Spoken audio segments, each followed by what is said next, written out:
Hi everyone. Mandatory debates in the UK are to be debated. You see what I did there? Did you like that? One could say I'm a master debater, couldn't they? So, do you remember this, by the way? This was the one of the debates that Theresa May refused to go to, and there's Amber Wood.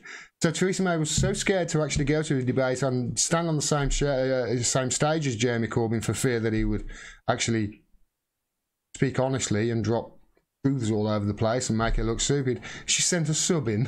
She sent Amber Wood in instead. Yeah, she won't be fighting the next general election, that's for sure. Not Theresa May. This is what the BBC News article said. I haven't found any independent media to have covered this yet, so unfortunately I've got to go to the BBC. They say MPs to discuss petition calling for the mandatory TV election debates.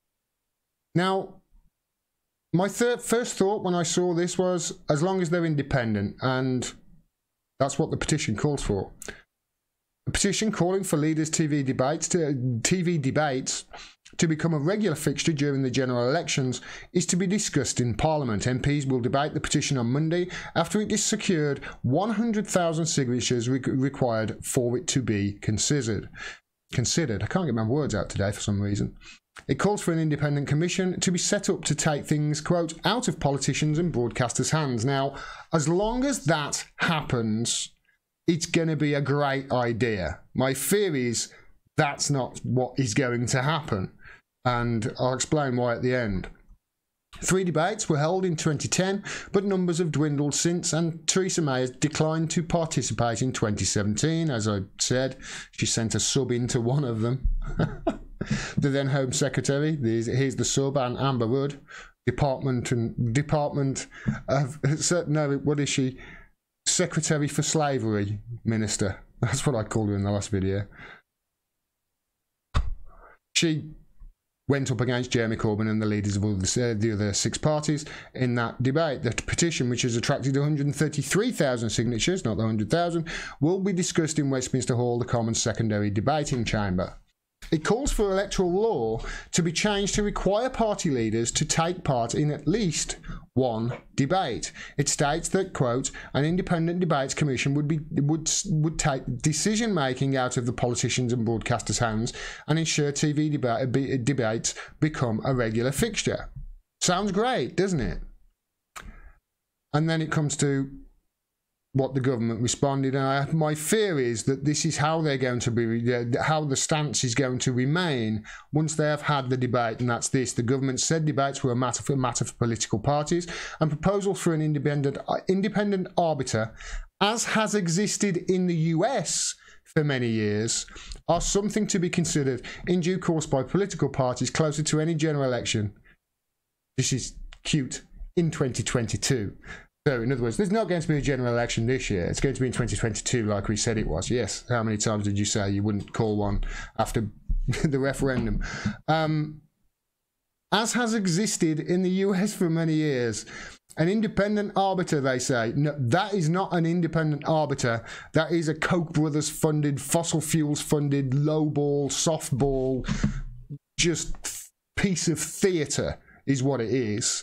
That's not independent at all. And my fear is, if this passes, that is more likely going to be what we end up with.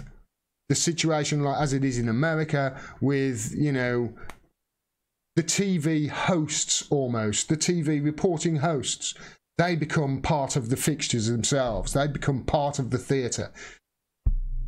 That's the last thing we want, especially if it's funded by money from fossil fuels. We'll see when it gets debated, like I say. It says this as well. Sky News launched a campaign earlier this year to make TV debates mandatory, and it won the backing of Mr Corbyn and Lib Dem leader Sir Vince Cable. Curiously, Theresa May not so. Wonder why that is. Maybe she's useless at it. TV history was made in 2010 when Gordon Brown, David Cameron and Nick Clegg went head-to-head on 3 occasions in a counter broadcast by the BBC, ITV and Sky. I didn't realise that. I didn't realise it was only 2010 these TV debates started over here. I thought it was much longer previous, but it's a really new thing. It never registered with me that it was that new.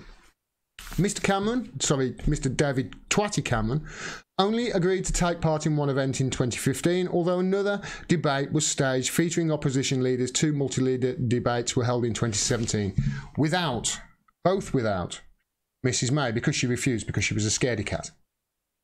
I think this is great. However, my fear is, if it passes and if it goes through and if it becomes legislation, that they are going to turn it more into the theatre that it is in America. They said there that it was independent. American TV debates are not independent. They are pretty much funded by Koch brothers fossil fuel oligarchy money. You know, this is why you won't get questions on climate change. You didn't get any questions on climate change and the environment, etc., in those debates in 2016 with Hillary Clinton and hardly any. I think there was one in the 3 debates I watched. Maybe you've got a better memory than me. I only remember one question, I think, on the environment or anything like that, or global warming, climate change as we now call it. I'll keep you posted on this. When it is debated, I imagine it will be in the next couple of weeks. It's usually quite quick. I'll report on it, because this is something I think we should have over here, and it should be independent. It should be. And if they are struggling for anybody to be the person who is asking the questions and the person to host these debates, I'm available for offers. I don't mind doing it. That's all. For the right price, of course. If you like this video and you want to see more, please subscribe and click the bell below. Independent media outlets like mine are being censored across all social media platforms, so please like, comment and share. That really helps out with the algorithm that is biased against us now. We are supported by our audience. Most of us are in independent media, so if you can support me and you do enjoy my work, please subscribe to my Patreon for as little as $1 a month, and every dollar helps. If just one in 5 of my subscribers donated $1, I'd be able to do this and not worry about funding. Thanks very much for your support. Until next time, peace and take care.